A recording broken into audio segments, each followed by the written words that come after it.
warahmatullahi wabarakatuh. Selamat siang di acara RTPS dan Dongeng. Saya di sini akan menceritakan tentang tingkatkan mutu pendidikan di Banten. Berbagai upaya terus dilakukan oleh pendidikan di Banten, Dinas Pendidikan di Provinsi Banten untuk meningkatkan mutu pendidikan di Banten, khususnya pendidikan dasar 9 tahun, sepertinya pemetaan dan pendamping kurikulum 2013 dan pelatihan bantuan operasional sekolah pada tingkat 1 pendidikan SMP. Dalam pembelajaran langsung peserta dididik melakukan kegiatan mengamati, menanya, mengumpulkan informasi, menalar, dan mengomunikasikan kurikulum 2013 juga. Memiliki karakter memberikan waktu yang cukup leluas untuk mengembangkan berbagai sikap pengetahuan dan keterampilan program untuk meningkatkan mutu pendidikan, antara lain penata dan penguatan mutu guru dan jenjang pendidikan dasar, memfasilitasi bantuan operasional sekaligus. Pada SMP terbuka adapun program yang akan dilakukan di antaranya khusus pramuka, pendidikan SD dan SMP. Assalamualaikum warahmatullahi wabarakatuh. Bertemu lagi dengan saya Dunia Aini Farida di acara liputan 7 SDN Blok C. Bisa saya laporkan banjir yang terjadi di Garut, Jawa Barat pada hari Jumat 23 September 2016. Terjadi pada pukul 13 WIB atau bertepatan pada jam 1 siang. Banjir terjadi dikarenakan hujan deras sehingga membuat aliran sungai masuk ke perkampungan, sehingga banjir terjadi setinggi 4 meter. Warga setempat mengungsi di perkemahan yang telah disediakan, sehingga berita ini diturunkan tidak ada korban banjir. Terima kasih dari saya. Wassalamualaikum warahmatullahi wabarakatuh. Bertemu lagi bersama saya di acara ini tentang siang. Saya akan memberikan informasi tentang terjadinya banjir di Bogor pada tanggal Selasa 11 Oktober 2016 pada jam 5.16 waktu Indonesia Barat. Banjir itu mencapai 10 sampai 90 cm. Hal ini berdasarkan informasi dari akun resmi Badan Penanggulangan Bencana Daerah BPBD DKI Jakarta. Banjir ini merupakan air kiriman dari Bogor yang mengalami hujan deras hingga berpunya Satu Lampak, Bogor, Jawa Barat meningkat hingga berstatus siaga 3 pada sore kemarin. Belum diketahui wilayah mana saja di Pajaten Timur yang diterjang banjir. Diiringi ini pun beberapa warga terdapat banjir di pagi ini. Sekian dari saya. Terima kasih. Assalamualaikum warahmatullahi wabarakatuh.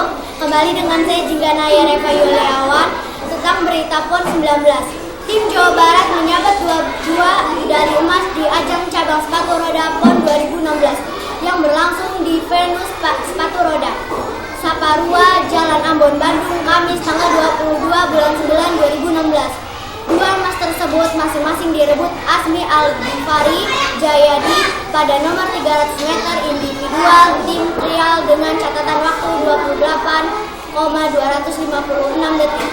Sementara untuk medali perak pada nomor putra 300 meter disabet Mirko Andriasi dari DKI Jakarta dengan catatan waktu 264,63 detik.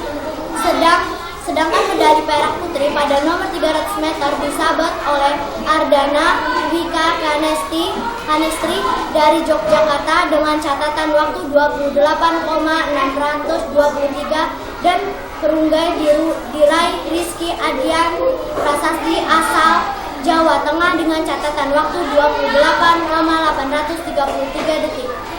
Ketua Umum Persatuan Sepatu Roda Indonesia Prosesi Jabar Eri Sudrajat mengaku bangga hasil dari anak asuhnya yang menyabet 2 medali emas. Menurutnya 2 atlet tersebut memang diandalkan untuk mendulang emas. Asmi dan Sheila ini memang yang diandalkan kami. Ya, alhamdulillah. medali emas dari 12 medali emas yang diperebutkan. 2 emas lagi diharapkan bisa. Assalamualaikum warahmatullahi wabarakatuh. Bertemu lagi dengan saya Keisha Cantika Firmansyah dan saya Maulidia Andini dengan acara seputar Indonesia. Kemarin pada tanggal 11 September 2016 tepat di Kampung Indramayu. Waktu 12.30 waktu Indonesia Barat atau bertepatan tanggal 1 siang. Peristiwa terjadinya kebanjiran karena warga tidak mau membuang sampah pada tempatnya. Jika kalian tidak mau membersihkan alam di sekitar kalian harus menjaga kebersihan lingkungan. Demikian laporan berita ini saya sampaikan. Terima kasih. Wassalamualaikum warahmatullahi wabarakatuh. Ini saya tanggal 28 Oktober di jalan Bapak pada kejadiannya yang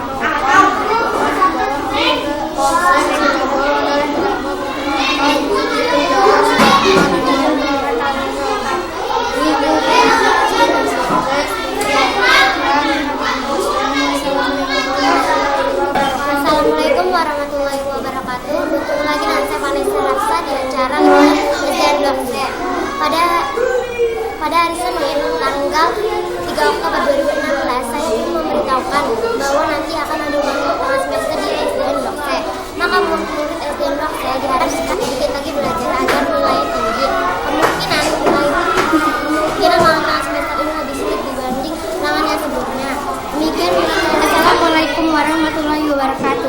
Selamat siang, berjumpa lagi dengan saya Zata Nur Faisyah di acara liputan siang. Saya akan memberitakan korban tewas banjir bandang di Kota Garut. Badan SAR Nasional atau Basarnas Bandung menyampaikan hasil laporan sementara tim di lapangan jumlah korban yang meninggal dunia akibat bencana banjir di Kabupaten Garut, Jawa Barat mencapai 15 orang. Korban meninggal dunia 15 orang, kata Humas dan Protokoler Basarnas Bandung. Joshua melalui telepon seluler Rabu tanggal 21 atau bulan September 2016.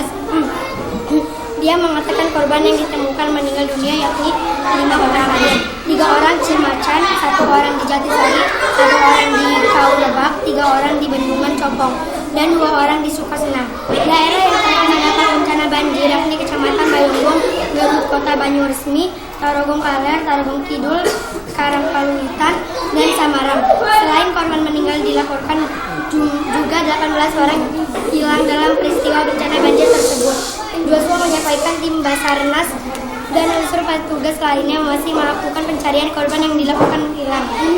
Tim sedang di lapangan fokus pencarian dari rumah-rumah hingga ke sungai, katanya. Assalamualaikum warahmatullahi wabarakatuh. Bertemu lagi dengan saya Ayasati Anissa dari stasiun SDN Blok C memberitahu bahwa pada tanggal 21 September 2016 ada banjir deras di Bantul. Banjir disebabkan oleh orang tidak bertanggung jawab yang membuang sampah sembarangan. Lalu ada juga yang membuang sampah ke selokan dan menjadi berkembang biak nyamuk. Kita akan tempat yang tadi disebutkan dalam penjelasan bencana tersebut. Saya Kayla Servanisa berterima kasih dan mengucapkan Assalamualaikum warahmatullahi wabarakatuh. Assalamualaikum warahmatullahi wabarakatuh. Kami dari SD Blok C menyampaikan bahwa bencana banjir di Garut sudah surut. Assalamualaikum warahmatullahi wabarakatuh. Perkenalkan, nama saya Naira Salizani dan siswa SDN Blok C akan menyampaikan berita tentang bencana alam sekitar kita. Telah terjadi kebanjiran di kawasan Sandi Mandes pada pukul 08.01 pada tanggal 28 September 2016. Terjadi kebanjiran di kampung Sandi Mandes. Setelah tidak terjadi kebanjiran, ini saja yang bisa saya sampaikan. Kurang lebihnya mohon maaf. Wassalamualaikum warahmatullahi wabarakatuh.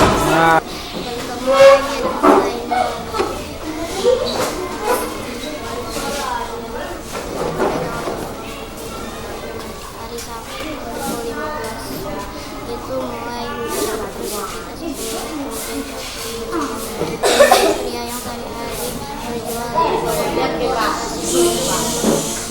saat kejadian tak banyak kendaraan melintas. Orang-orang banyak berteduh di stasiun karena namun disertai petir begitu. Memang Assalamualaikum warahmatullahi wabarakatuh. Kami dari Liputan 16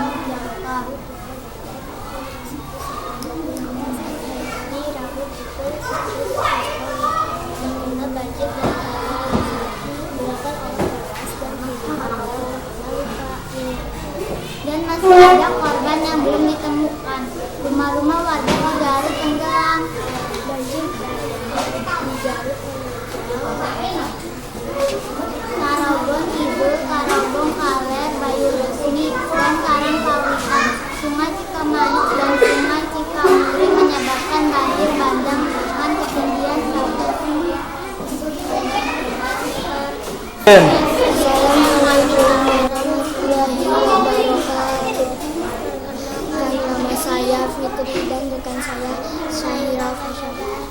Kami dari Liputan SDN Indonesia akan membawakan peristiwa berita tentang longsor dan banjir pada hari Rabu 7 2015 di Anyer terjadi longsor dan tembok-tembok pada hancur dan rumah-rumah pada roboh dan warga-warga pada kesulitan, dan di Cilondon, Rahayu dan Waluran pada banjir tingginya sedengkul, dan truk dari Cilondon juga kebanjiran dan anak-anak pada main air banjir, tapi saya dan teman saya tidak mainkan, tapi anak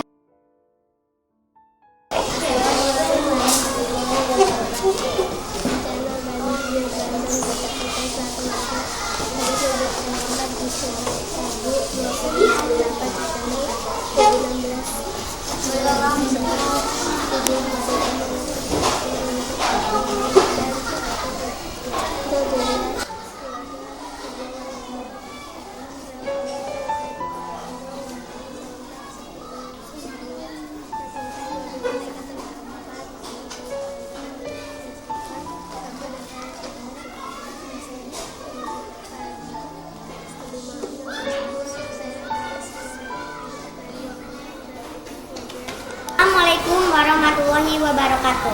Bertemu lagi dengan saya Diken Ayu Pratiwi di kabar berita hari ini, yaitu kabar petang. Pada hari Selasa, tanggal 20 September 2016, terjadi bencana banjir bandang di daerah Garut, Jawa Barat. Banjir bandang menerjang rumah-rumah dan rumah sakit, sehingga tembok-tembok hancur. Warga dan pasien menjadi panik. Sedikitnya 11 sekolah terkena bencana banjir bandang. Belasan orang hilang dan belasan orang lainnya meninggal akibat arus deras. Dan berita selanjutnya adalah terjadi tanah longsor di daerah Tasikmalaya, Jawa Barat.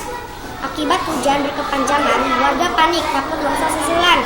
BMKG memprediksi dalam 3 hari ke depan, Jawa Barat berpotensi hujan deras yang dapat menimbulkan banjir dan tanah longsor dikarenakan cuaca buruk. Inilah berita hari ini. Wassalamualaikum warahmatullahi wabarakatuh. Perkenalkan, nama saya Reika Diniananda dan rekan saya Putri Hayati Risa. Kali ini kami akan membawakan berita bahwa jembatan penyeberangan orang atau JPO di kawasan ibu kota ambruk. Hal ini disebabkan karena hujan lebat yang mengguyur DKI Jakarta tepatnya pada tanggal 24 September 2016 Jumat siang, menyebabkan jembatan penyeberangan orang atau JPO di dekat stasiun Pasar Minggu ambruk menimpa beberapa orang yang ada di bawahnya. Menurut kabar yang dihimpun dari warga sekitar, jembatan roboh ketika hujan sedang deras. Tiba-tiba saja atap beserta tiang penyangga rubuh dan ikut menjatuhkan orang-orang yang lewat di atasnya. Robohnya jembatan membuat jalan raya Pasar Minggu ditutup. Pihak kepolisian sudah berada di lokasi kejadian. Kejadian tersebut menyebabkan 7 orang korban terluka. Namun kejadian ini tidak mengganggu kondisi stasiun Pasar Minggu. Perjalanan kereta api jalan menuju Depok dan Bogor dan daerah Manggala. Ini saja yang ingin kita sampaikan. Wassalamualaikum warahmatullahi wabarakatuh. Bertemu lagi dengan saya Siti Nurmusafina dan rekan saya Siska Putri Amelia. Sebagaimana di September 2016, warga menyaksikan dengan jelas bahwa di sana banjir yang sangat berat hingga merobahnya 42 rumah hingga merobah 12 rumah dan bangunan lain.